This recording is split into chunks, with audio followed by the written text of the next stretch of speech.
pelatihan dan sertifikasi relawan COVID-19 yang berlangsung selama 4 hari telah melahirkan sebuah deklarasi.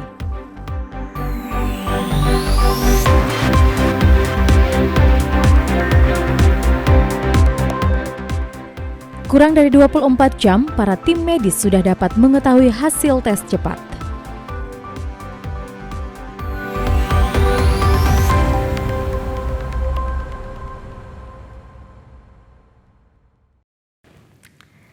Salam jumpa pemirsa, saya Maria Bekas kembali menyapa Anda dalam program Berita Papua Barat hari ini. Sejumlah informasi di Papua Barat akan kami hadirkan untuk Anda.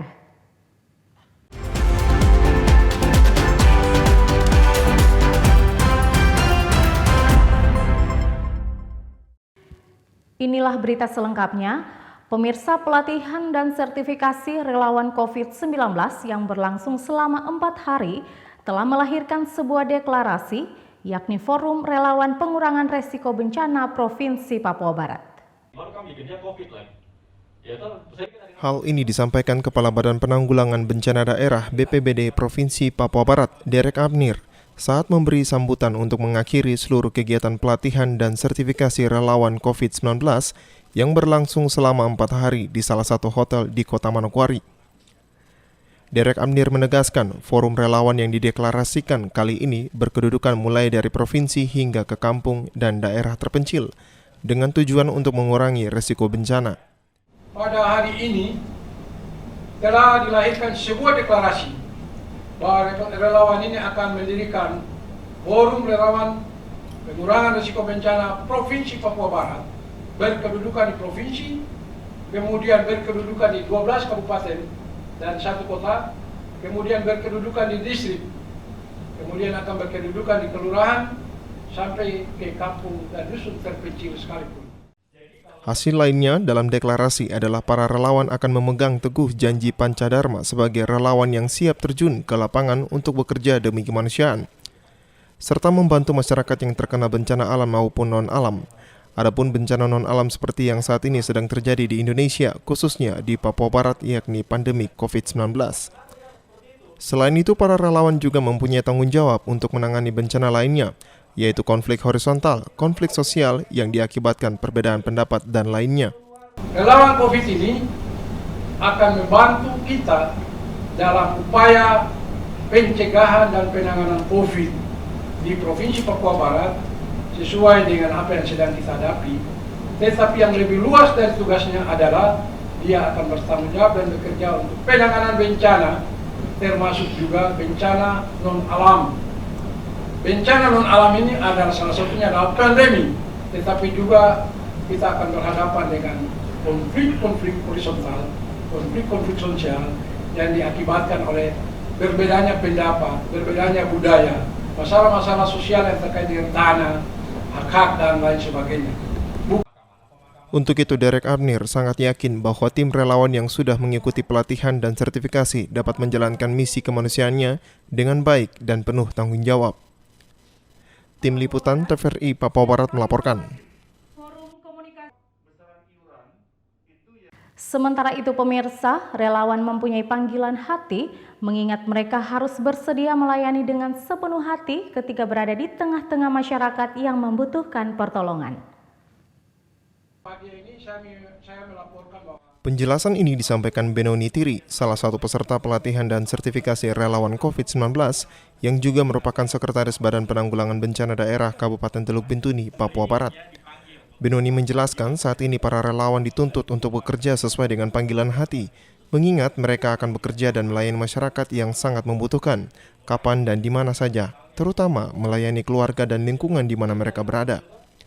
Ia menambahkan pelatihan dan sertifikasi serta materi yang diberikan oleh narasumber merupakan ilmu yang berharga untuk dipraktekkan ketika berada di lapangan. Jadi relawan ini kan itu merupakan panggilan hati, artinya untuk bersedia untuk melayani pertama ya diri kita sendiri, terus keluarga dan lingkungan sekitar kita. Yaitu ada beberapa hal yang disampaikan dari penyampai materi baik dari BNPB dan juga dari BPBD Provinsi Papua Barat sendiri dan Dinas Kesehatan. Dan di sini juga ada beberapa penyampaian dari teman-teman, itu pengalaman-pengalaman di lapangan, itu juga jadikan bekal untuk kita nanti ketika kembali ke kabupaten masing-masing, kita dapat menyiapkan itu atau mempersiapkan diri untuk melaksanakan itu.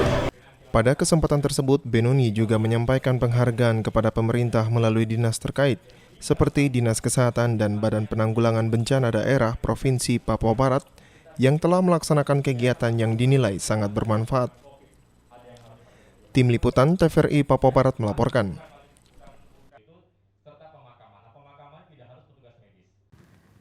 Gubernur Papua Barat Domingus Mandecan memberi apresiasi kepada Badan Penanggulangan Bencana Daerah dan para relawan COVID yang telah mengikuti pelatihan dan sertifikasi.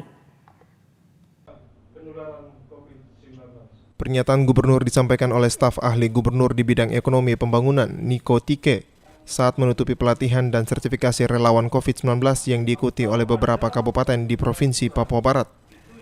Gubernur menambahkan sudah 1 tahun bencana non-alam yaitu COVID-19 sudah mengganggu semua aktivitas, baik ekonomi, pendidikan, dan sosial. Sehingga perlu dibuat regulasi peralatan dan sumber daya manusia sebagai upaya penanggulangan agar berjalan dengan maksimal. Selain itu, para relawan juga dapat mengaktualisasikan seluruh ilmu yang diberikan oleh narasumber sehingga bermanfaat bagi masyarakat, khususnya masyarakat yang terkena bencana. Kepada para peserta, setelah selesai mengikuti pelatihan ini, agar benar-benar dapat mengaktualisasikan ilmunya kepada seluruh masyarakat yang membutuhkannya. Ini diperoleh selama pelatihan dari para narasumber, sehingga diharapkan para peserta dapat menambah pengetahuan, wawasan, dan dapat meningkatkan kesiapsiagaan sehingga ketika terjadi bencana, baik itu bencana alam maupun bencana yang diakibatkan oleh pandemi COVID-19. Kepada para relawan, gubernur berpesan agar senantiasa meningkatkan kompetensi, pengetahuan, dan keterampilan. Di samping itu, tentunya relawan dapat memahami penyelenggaraan penanggulangan bencana yang dimulai dari tahapan saat bencana dan pada tahapan pasca bencana. Tim Liputan TVRI Papua Barat melaporkan. Pemirsa, kurang dari 24 jam, para tim medis sudah dapat mengetahui hasil tes cepat dengan hasil positif atau negatif bagi pasien yang meninggal di saat situasi pandemik. Provinsi Papua Barat sudah mempunyai laboratorium serta tim medis yang mampu bekerja untuk mengetahui atau masa tunggu terhadap hasil pemeriksaan positif atau negatif bagi pasien yang meninggal di saat masa pandemik. Ade mengatakan saat ini Provinsi Papua Barat dan Kabupaten Manokwari sudah mempunyai 2 laboratorium yang digunakan untuk melakukan tes cepat terhadap pasien yang meninggal untuk mengetahui apakah pasien tersebut meninggal dalam kondisi positif COVID atau negatif. Ade menambahkan, masa tunggu atau tes cepat bisa kurang dari 24 jam, dan hal ini berbeda dengan daerah lain yang bisa mencapai 2-3 hari. Untuk kita di Manokwari itu masih, kalau dalam pantauan masih kurang dari 24 jam. Karena di sini kita ada 2 lab, ya, lab provinsi dan juga lab kabupaten, dan mungkin nanti akan diperkuat dengan lab angkatan, ya. Nanti kita lihat yang mana yang akan siap. Sehingga kemudian masa tunggu itu untuk Manokwari sendiri itu masih kurang dari 24 jam. Jadi tentunya kita tidak ada kendala dengan masalah seperti di daerah luar, ya. Kalau luar kita lihat mungkin ada yang sudah 3 hari belum ada hasil, kemudian sudah ada hasil negatif dan kemudian masyarakat atau warga atau keluarga kemudian memindahkan mayat, ya. Untuk kita di Manokwari saya rasa tidak ada kendala itu karena kita hasilnya masih cukup cepat, ya, dari kurang dari 24 jam sudah bisa disampaikan seperti itu. Ade pun menghimbau kepada masyarakat agar selalu menjaga kesehatan dengan baik dan selalu mengikuti protokol kesehatan yang sudah dianjurkan oleh pemerintah. Ade juga mengingatkan kepada masyarakat dan pelayan publik yang sudah divaksinasi agar tetap menerapkan protokol kesehatan dengan baik dan jangan dianggap remeh. Tim Liputan TVRI Papua Barat melaporkan. Informasi selanjutnya akan kami hadirkan setelah jeda berikut ini, tetaplah bersama kami.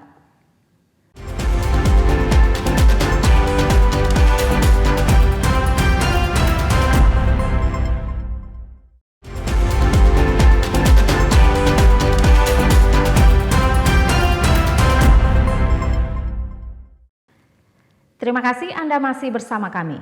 Pemirsa, Asisten 3 Sekda Teluk Bintuni meminta para kepala distrik, lurah dan kepala kampung hingga RT RW agar berperan serta menyukseskan program pendataan keluarga tahun 2021 yang akan dimulai pada tanggal 1 April hingga 31 Mei 2021 mendatang. Ishak Laukon menjelaskan keterlibatan para aparatur di tingkat distrik sangat dibutuhkan, mengingat mereka lebih memahami kondisi warga di masing-masing wilayah pemerintahannya.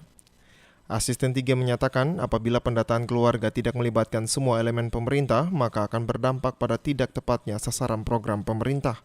Ishak menambahkan program tangan kasih Gubernur Papua Barat yang bergulir di masa pandemi COVID-19 akan bermasalah jika data keluarga yang disampaikan tidak valid. Dasar yang hakiki yang sebenarnya itu masyarakat yang di tingkat bawah ini supaya punya datanya yang akurat.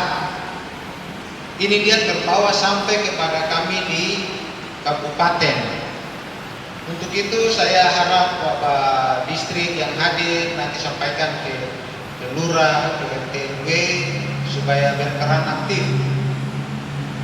mendata warga yang berada di lingkungan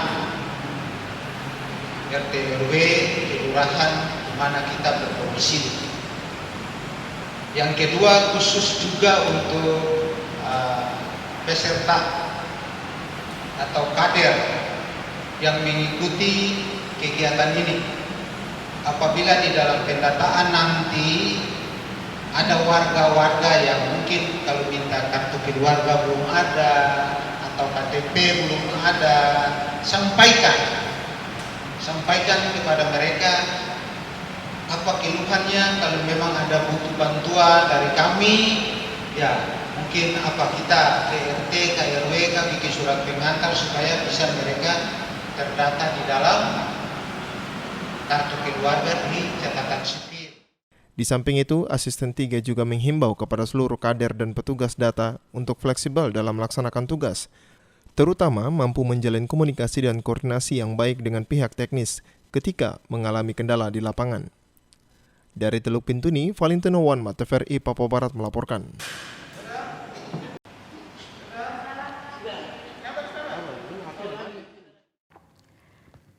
Dinas Pemberdayaan Perempuan, Perlindungan Anak dan Keluarga Berencana Kabupaten Teluk Bintuni menggelar kegiatan sosialisasi pendataan keluarga tahun 2021 di Gedung Women and Child Center Bintuni. Kegiatan yang diikuti para petugas data dari berbagai distrik di Teluk Bintuni dibuka oleh Asisten 3 Sekda Teluk Bintuni Ishak Laukon. Dihadiri Kepala DP 3 AKB Teluk Bintuni Jane Fimbai beserta staf serta perwakilan BKKBN Provinsi Papua Barat. Dalam sambutannya, Asisten 3 berharap pendataan keluarga tahun 2021 di Kabupaten Teluk Bintuni dapat menghasilkan data yang berkualitas, sebab sejatinya data keluarga yang valid menjadi indeks pembangunan dalam rangka mewujudkan keluarga berkualitas. Berkaitan dengan hal tersebut, perlu dukungan dari semua pihak untuk mensukseskan pendataan keluarga tahun 2021 agar kegiatan berjalan sesuai dengan aturan yang ada dan menghasilkan data yang akurat, valid, relevan, dan dapat dipertanggungjawabkan sebagai dasar perencanaan kebijakan dan pelaksanaan operasional program kependudukan. Ishak Laukon berharap proses pendataan yang akan dilakukan mulai tanggal 1 April hingga 31 Mei 2021 dapat menghasilkan data mikro yang valid, terutama menjadi masukan bagi pemerintah terkait persoalan stunting di Kabupaten Teluk Bintuni. Dari Teluk Bintuni, Valentino Wanma, TVRI Papua Barat melaporkan.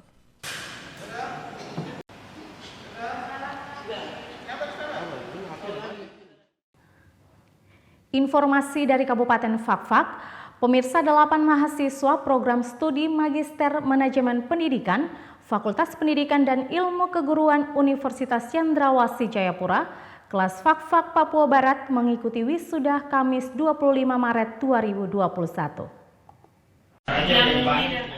PLH Bupati Fakfak Dr. Andes Ali Baham Temong Mere MTP mengatakan sarjana strata 2 atau magister memiliki tugas penting dengan mensinergikan berbagai metodologi untuk diimplementasikan. Hal ini disampaikan usai memindahkan kuncir wisudawan wisudawati program studi Magister Manajemen Pendidikan kelas Fakfak. Tapi bicara tentang bagaimana mensinergikan ilmu. Jadi metodologi ilmu itu menjadi kunci yang kemudian membahas khusus tentang substansi pendidikan. Manajemen itu mulai berbicara dari proses perencanaan, mulai dari perencanaan sampai dengan pelaksanaan, pelaksanaan, evaluasi, ya, sampai dengan menjadikan lagi masukan untuk perbaikan selanjutnya. Berangkat dari sebuah realitas masa lalu tentang pendidikan, ya, maka tentunya dengan sumber daya manusia yang semakin baik, yang memahami tentang kerangka berpikir logis,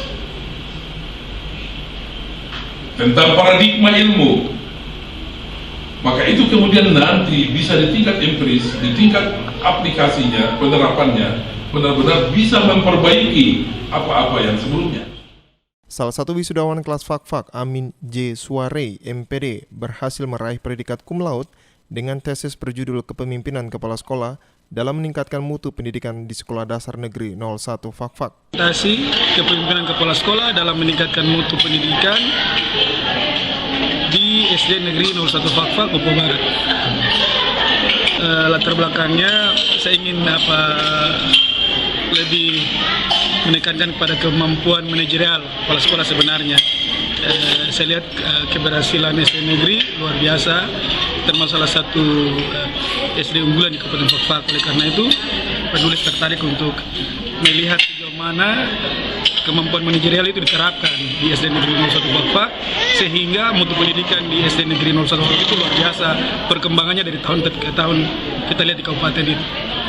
Harapannya tesis itu dapat ditularkan ke sekolah-sekolah lain, kemudian dinas pendidikan juga dapat mengadopsi apa-apa saja langkah-langkah baik yang sudah dibuat oleh kepala sekolah SD Negeri 01 Fakfak, kiranya dapat ditularkan guna meningkatkan mutu pendidikan di kabupaten ini. Program studi Magister Manajemen Pendidikan Fakultas Pendidikan dan Ilmu Keguruan Universitas Cendrawasih Jayapura kelas Fakfak tahun 2021 berjumlah 23 orang. Dan 8 diantaranya mengikuti wisuda gelombang pertama.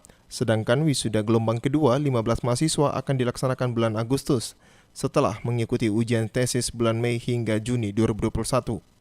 Pelaksanaan wisuda mahasiswa program studi Magister Manajemen Pendidikan kelas Fakfak juga disaksikan Kepala Dinas Pendidikan Pemuda dan Olahraga Kabupaten Fakfak Hermanto Habrau yang juga alumni program studi Magister Manajemen Pendidikan kelas Fakfak angkatan pertama. Dari Kabupaten Fakfak, Frans Tamaela, TVRI Papua Barat melaporkan.